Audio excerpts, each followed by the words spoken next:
네, 오늘 이해하시면은 마태복음 13장의 내용을 보겠는데요. 마태복음 13장에는 많은 비유들이 나옵니다. 예수님께서 이전까지는 직접적으로 말씀을 하셨는데요. 그래서 모든 것을 명확하게 말씀을 하셨는데 이제는 비유로 말씀을 하십니다. 그래서 제자들이 예수님께 물었습니다. 예수님, 선생님, 왜 비유로 말씀을 하십니까? 라고 질문을 하는 것을 우리가 말씀을 통해서, 성경을 통해서 봅니다. 비유라는 것은 두 가지 역할을 합니다. 나타내거나 닫거나 두 가지 역할을 합니다. 어떤 사람들은 예수님에 대해서 이미 자신들의 마음을 닫아 두었습니다. 그런 사람들은 비유로 말씀을 들을 때 듣지를 못합니다. 그러니 이 비유라는 것은 어떤 역할을 하냐면요. 닫혀진 사람들의 마음을 더욱더 닫아두는 역할을 합니다. 반면에 어떤 사람들은 예수님을 알고 싶어 합니다. 그들이 예수님의 음성을 들을 때, 말씀을 들을 때 비유의 말씀은 그래서 하나님의 진리를 열어주는, 들리게 하고 이해하는 역할을 합니다. 그러니 드러나게 하는 그러한 역할을 하는 것입니다. 그래서 예수님의 비유는 어떤 의미가 있냐면은 듣는 사람의 마음의 상태가 어떠한지 알 수 있는 것이 비유가 되는 것입니다. 예수님의 말씀을 듣는데 어떤 사람들은 잘 알아들어요. 아멘 하면서 잘 알아들어요. 그들의 마음 상태가 어떠한지 보여주고 어떤 사람들은 성경 말씀을 듣는데도 알아듣지를 못합니다. 아무리 풀어서 말을 해도 이해를 못합니다. 그들의 마음이 닫혀 있구나 하는 것을 우리가 알 수가 있습니다. 마음에 줄인 자는 진리를 더 많이 이해할 수가 있게 되고 마음의 문이 닫힌 사람은 아무리 진리의 말씀을 들어도 이해를 하지 못하는 것을, 그래서 예수님의 비유의 말씀은 그 듣는 사람의 마음의 상태를 보여주는구나 하는 것을 우리가 알 수가 있습니다. 1절을 보니까 이런 말씀이 있습니다. 예수님께서 집에서 나와서라는 말씀이 13장 1절에 나와 있습니다. 이게 집에서 나왔다는 말씀이 무척이나 상징적입니다.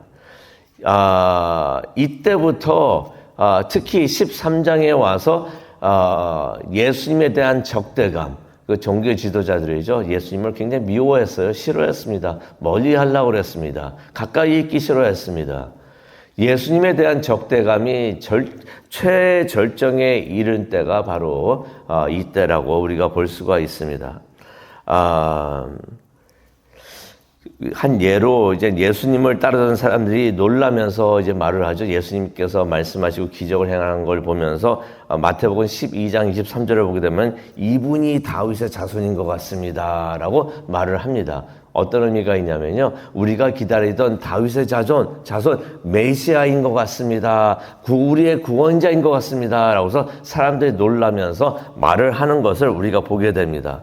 그런데 그 말을 듣고 있었던 종교 지도자들이 그러죠. 절대로 아니다. 이 사람은 아니다. 라고서 말을 하는 것을 우리가 마태복음 12장 24절을 통해서 보게 됩니다. 그렇다면 예수님께서 집에서 나왔다라는 것은 어떤 의미가 있냐면은 예수님을 거부하는 사람들의 곁을 떠나신다는 의미가 있는 것입니다.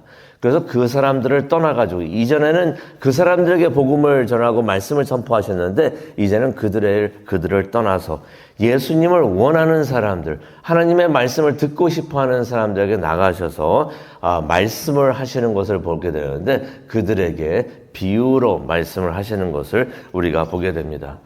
13장에는 여러 가지 비유가 나와 있는데요. 도저히 다 말씀을 드릴 수가 없습니다. 시간이 부족해서 다 말씀을 드릴 수가 없는데 그래서 오늘 이해하시면은 가장 먼저 나오는 비유의 말씀, 네 가지 밭에 대한 비유의 말씀을 나누려고 합니다.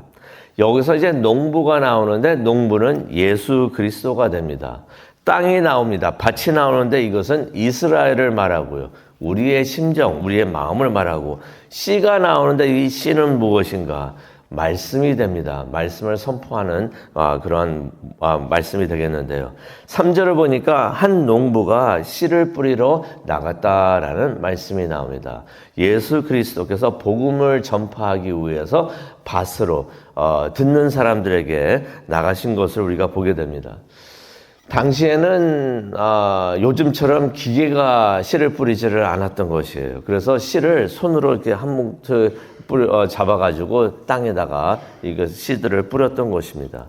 그렇게 뿌리게 되면은 아무리 전문가라고 하더라도 모든 씨를 다 좋은 땅에다가면 이게 뿌릴 수가 없는 것입니다. 그래서 당시에 농부들이 어떻게 씨를 뿌렸냐면은 씨를 충분히 많이 뿌렸습니다.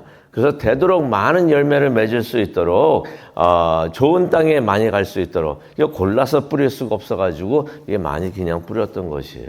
근데 이게 뿌려진 씨는 좋은 종자입니다. 좋은 씨였던 것이에요.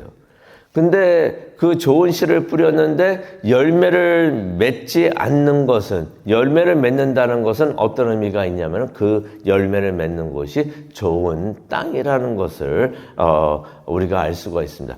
그 땅이 좋으면, 밭이 좋으면은 열매를 많이 맺고 또 추수를 많이 할 수가 있었던 것입니다.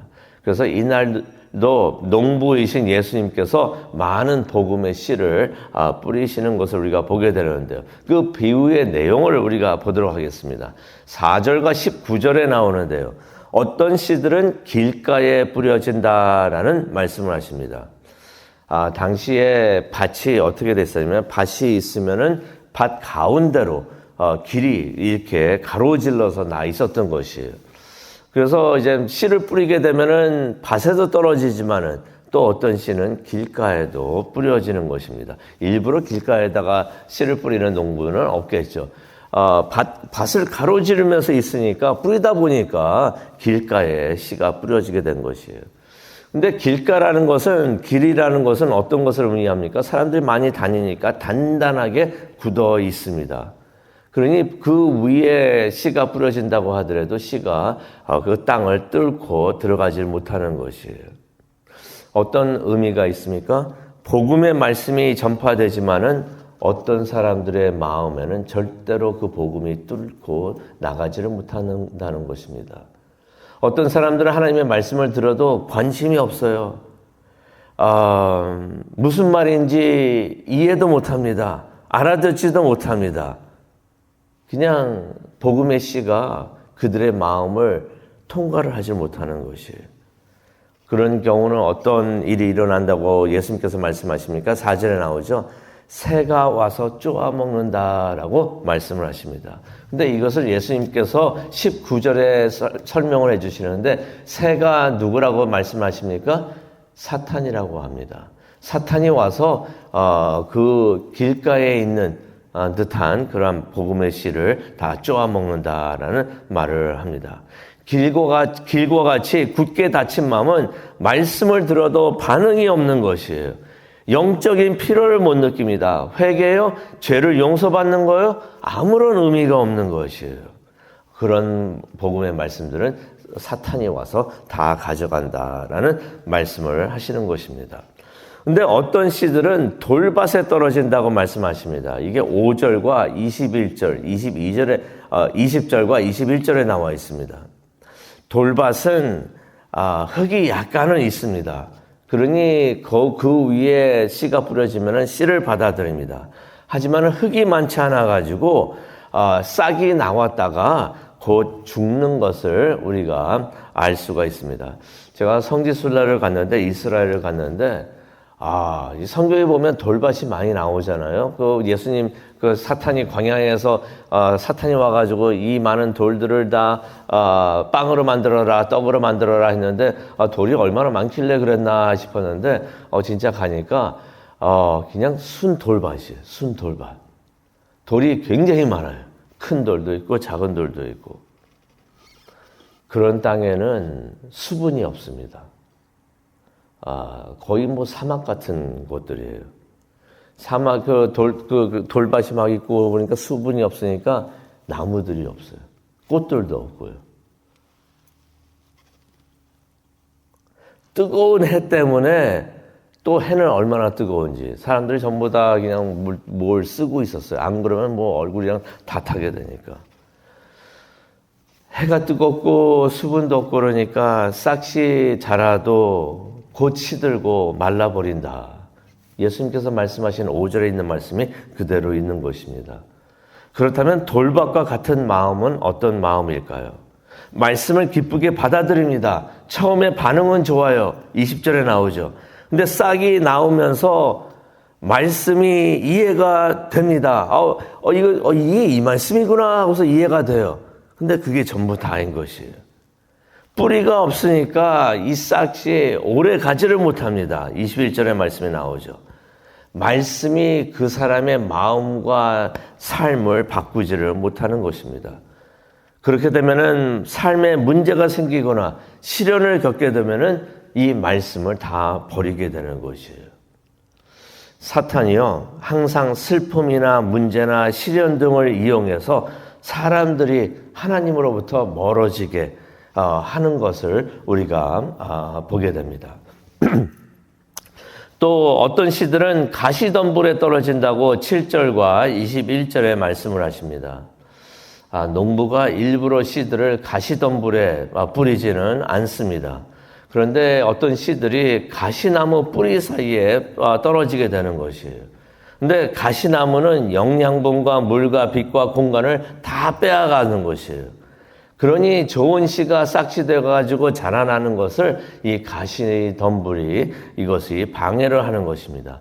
이것도 사탄이 가장 많이 사용하는 방법 중에 하나가 되는데요.